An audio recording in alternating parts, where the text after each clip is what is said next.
Hacé como Petro y Cairo. Si de cortina se trata, elegí Cortifaz y modernizate. 0800 2678. Queso rallado artesano, recomendado por Sergio Puglia en todas sus comidas. El queso se llama artesano. Amigos, continuamos esta tarde con ustedes. Esta tarde en casa tendremos el gusto de recibir a Juan José Arteaga. Es embajador, ex embajador en Venezuela. Estuvo entre el año 1999 y 2004. Un tiempo histórico bien interesante para hablar de ese país. Así que le agradecemos que nos acompañe esta tarde. Gracias, encantado. Estaremos con él en instantes. Antes, déjennos llegar hasta el puerto de Maldonado y en Punta del Este subir al buque escuela. Nos vamos en el Capitán Miranda.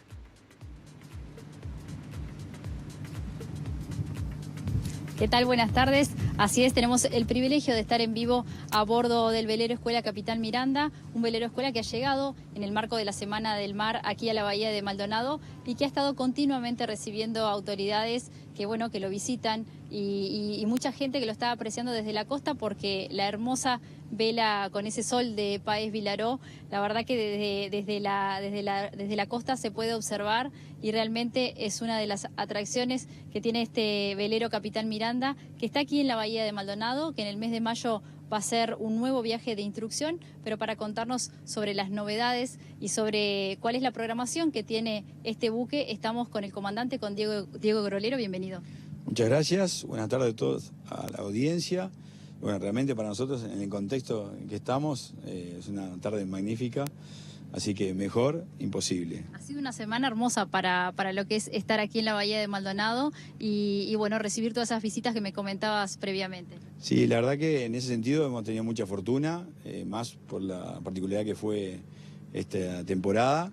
Esta semana ha sido toda soleada, con vientos calmos, así que ideal para estar en la bahía y poder disfrutar de la playa, del sol y del Capitán Miranda, como tú decías, viéndolo desde la playa, viéndolo navegar, así que un marco espectacular para la Semana del Mar de Punta del Este. Hablamos recién de la importancia de esa tarea que tiene el buque de formar guardiamarinas y también de esa tarea de embajador que cumple en el exterior. Contanos acerca de eso. Bueno, empezamos por lo primero, es decir, el corazón del buque un poco son los guardiamarinas, son los oficiales que se acaban de recibir de la Escuela Naval, después de 4 años de estudios teóricos. En diciembre egresaron.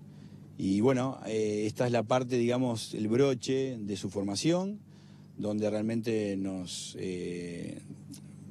introducimos en el mar por mucho tiempo para poder captar todo lo que son las variables de naturaleza en el mar, es decir, las olas, el viento, los astros, conjugarlos todo eso un poco en un velero que necesitamos entenderlo para poder navegar a vela, que no es tan... Significado, tiene un peso para ellos que se están formando. Sin lugar a dudas, es decir, el contacto íntimo con el mar, como le llamamos nosotros, es decir, entender que nosotros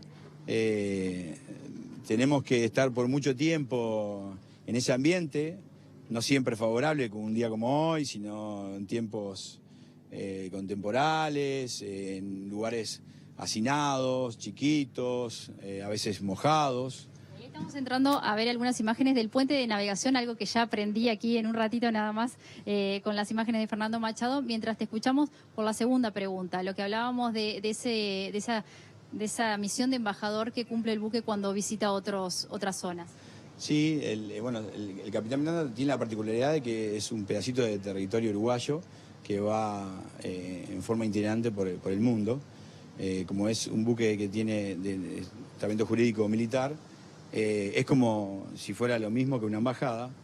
Lo interesante de aquí es que nosotros, a través de nuestra tripulación, que son 80 uruguayos, ¿verdad?, vamos un poco compartiendo la alegría del uruguayo, la cultura, la música, nuestras carnes, nuestros vinos, nuestra comida, es decir, mostramos, abrimos, contamos, hacemos presentaciones, digamos que en esas charlas conocen a través nuestro lo que es el Uruguay. Mucha gente en un país tan chiquito como el nuestro nos pasa a los que tenemos la oportunidad de viajar y dicen Uruguay.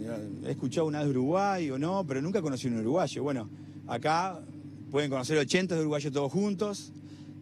Tratamos de hacer ruido, también tenemos un grupo, una murga, un poco en candombe, un poco todo eso que tanto nuestro, el sol de Paz Vilaró, que tanto vislumbra a todos los visitantes cuando le izamos en los puertos, en las bahías. Un significado bastante importante también para lo que es Punta del Este y por eso cada vez que llega es una atracción, como decíamos, y en una jornada hermosa aquí en Punta del Este donde hay muchos veleros y muchas embarcaciones disfrutando de la temperatura, del clima y mientras nosotros nos vamos hacia la popa. ¿Está bien? Sí, muy bien, muy bien. Muy bien. Mientras vemos algunas imágenes, nos contás qué es lo que se viene para el mes de mayo. Bueno, nosotros tenemos planificado, ¿verdad?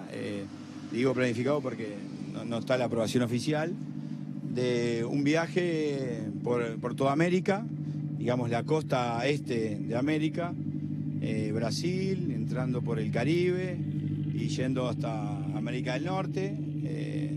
Y bueno, después deshaciendo un poco esa derrota y bajando por el Caribe, la parte de las Antillas más al este y volviendo para volver a Uruguay. Previamente se va a hacer una puesta a punto de lo que es la embarcación con unas tareas de mantenimiento que son requeridas.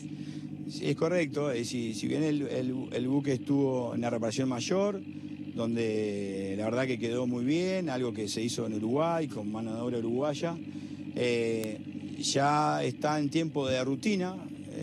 Hace 2 años que se hizo los trabajos de dique.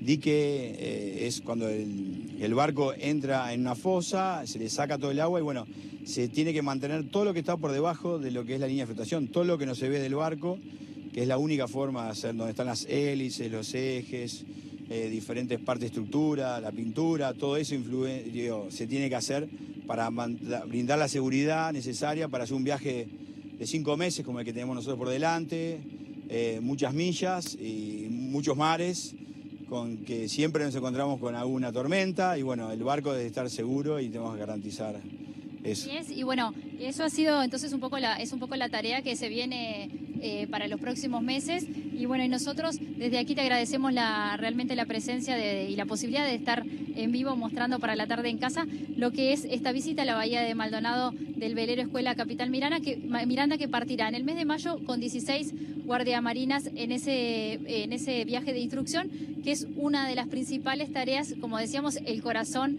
de las misiones que tiene el velero Escuela Capitán Miranda. Y bueno, desde aquí de Punta del Este entonces nos despedimos a bordo del Capitán Miranda.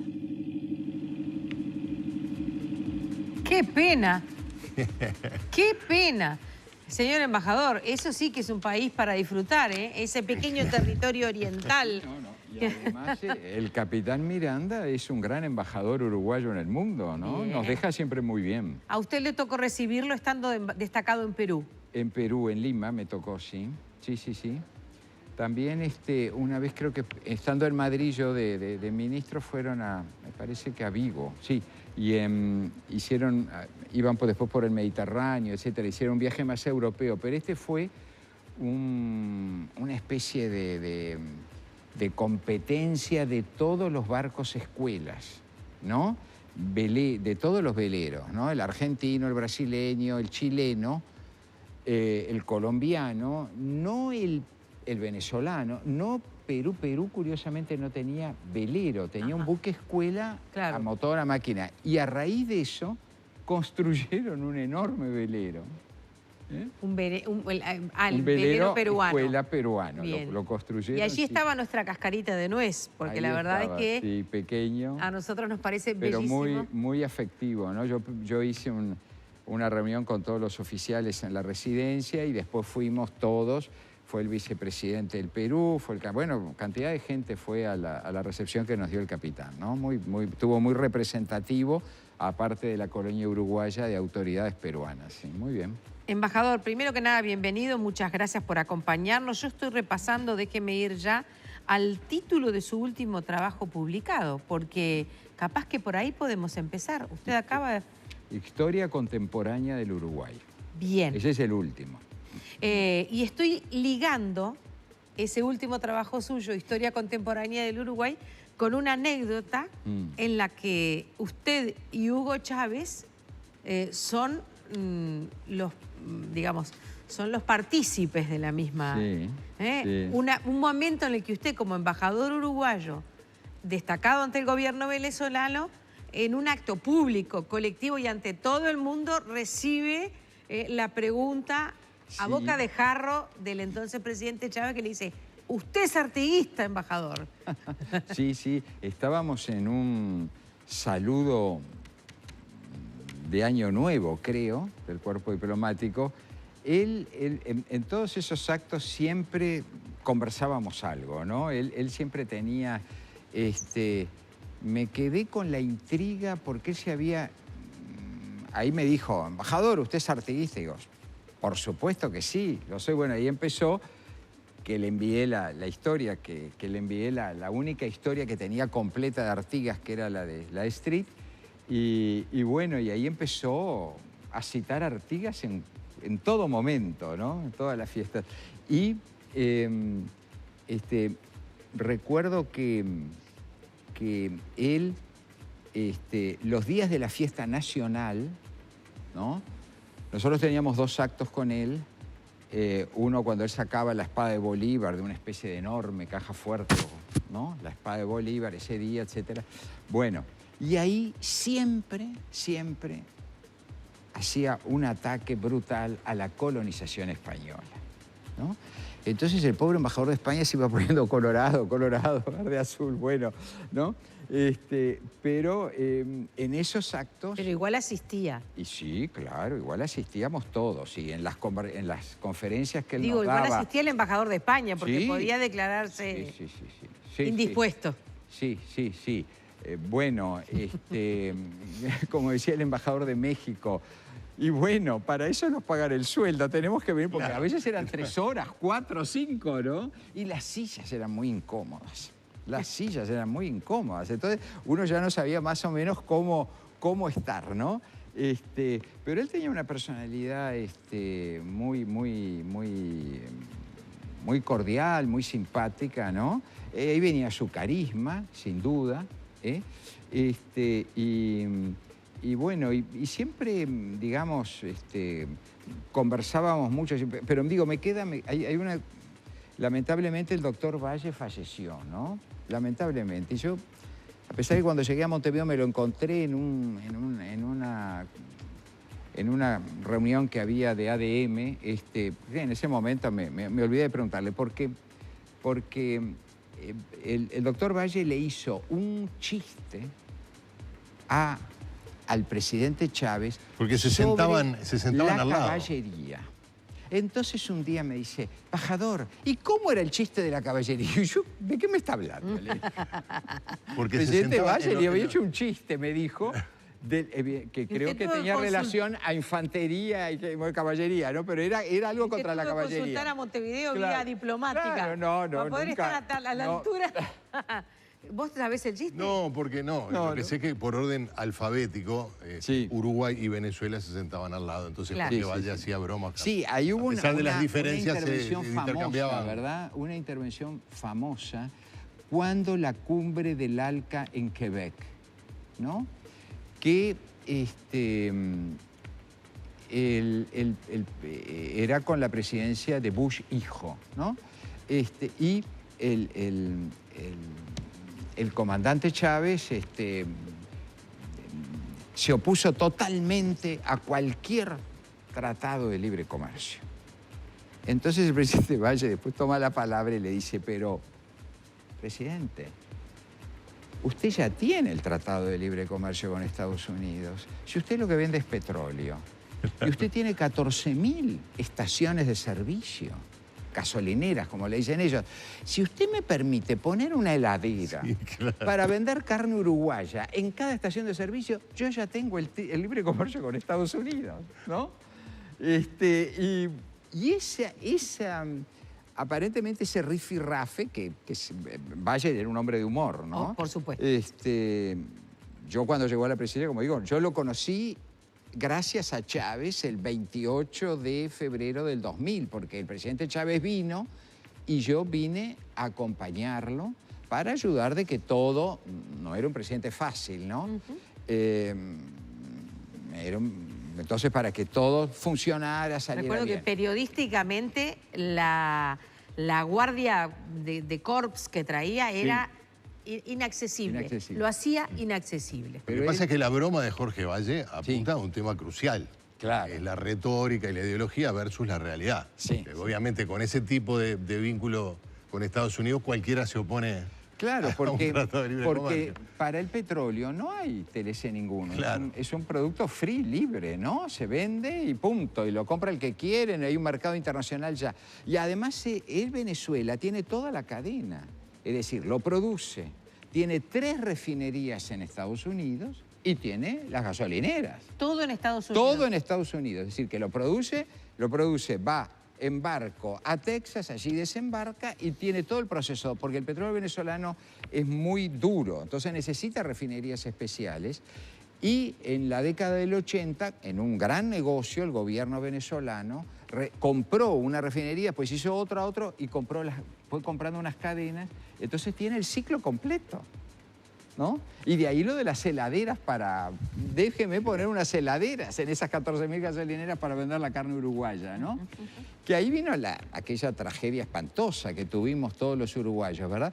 Que el presidente Bush invita a raíz de esta reunión y de, bueno, además el presidente Valle hablaba perfecto inglés, etcétera, perfecto inglés, perfecto alemán, perfecto italiano, perfecto portugués, yo qué sé, francés, bueno, era un hombre excepcional en su calidad de políglota, ¿no?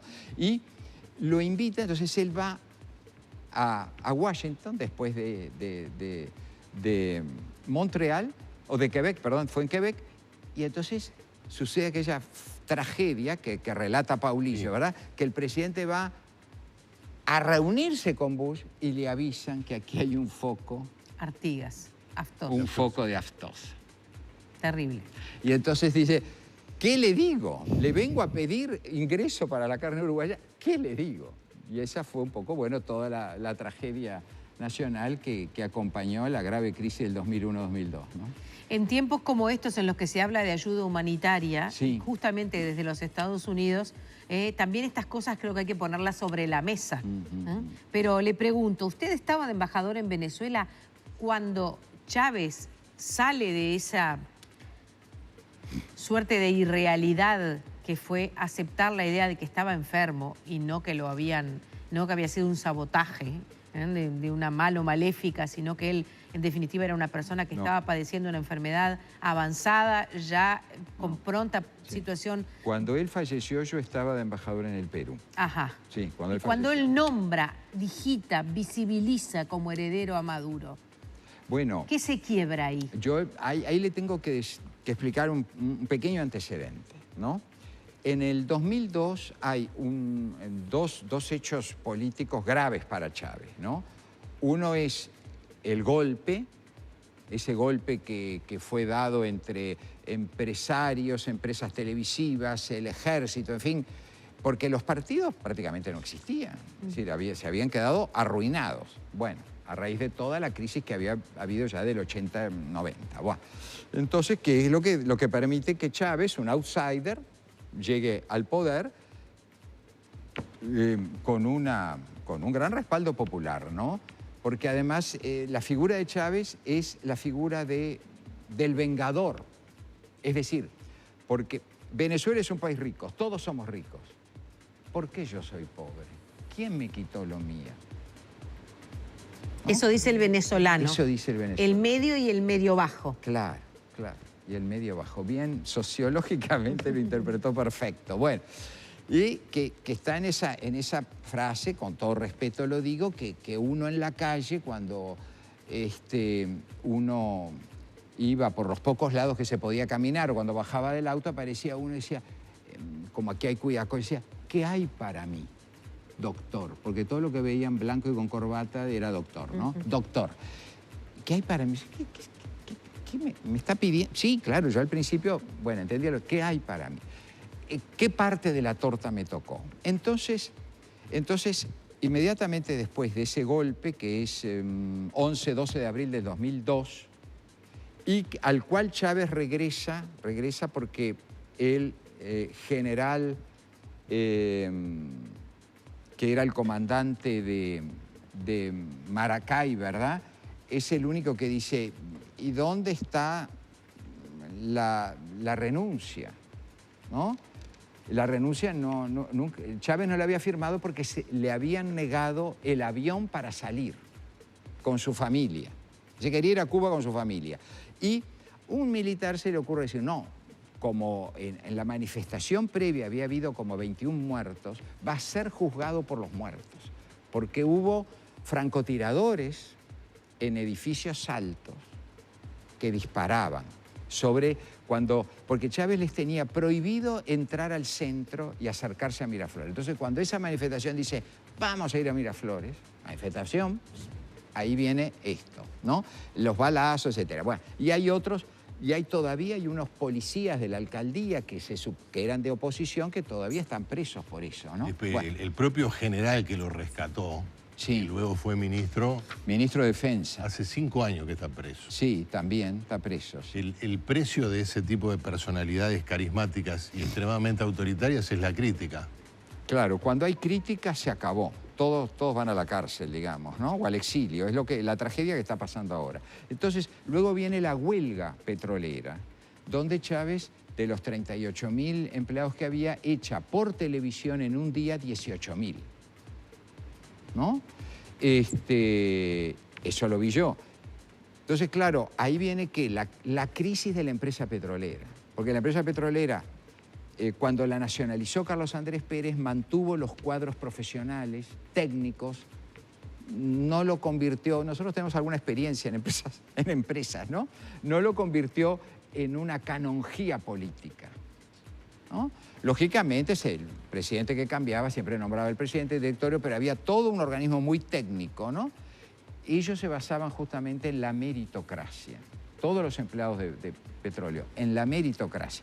Entonces, claro, cuando Chávez empieza a incidir, porque quería apropiarse de la caja, digamos, como lo hace... Claro, porque PDVSA ya era venezolana. Lo hizo, ya era venezolana hacía muchos años, desde el primer gobierno de Carlos Andrés Pérez. Pero además, como después se apropió del Banco Central también. Es decir, nada que tuviera autonomía, ¿no?, sobrevivía.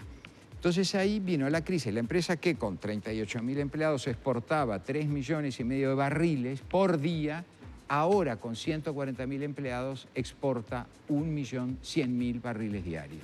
Y ahí no estamos hablando de la clase media ni de la media baja. Claro. Ahí estamos hablando de que empieza la crisis para la media, claro, media alta. A partir de esta crisis del 2002, Chávez le pide ayuda a Cuba. Déjenme hacer una pausa. Sí. No tenemos más remedio que hacerlo. Muy bien. Se impone en este tiempo, y recordarles también a ustedes que pensando en la familia, hacemos los mejores productos para el hogar. Para tener tu casa limpia, Sapolio te ayuda y te ofrece la línea más completa para el cuidado de tu hogar. Sapolio cuenta con la línea de limpiadores específicos, insecticidas, desodorantes de ambiente, jabón en polvo y líquido, lavavajillas y muchos más. No te pierdas la nueva línea de esponjas y paños diseñados para hacer que la limpieza de tu hogar sea más fácil y efectiva. Sapolio, cuida tu hogar y tu economía.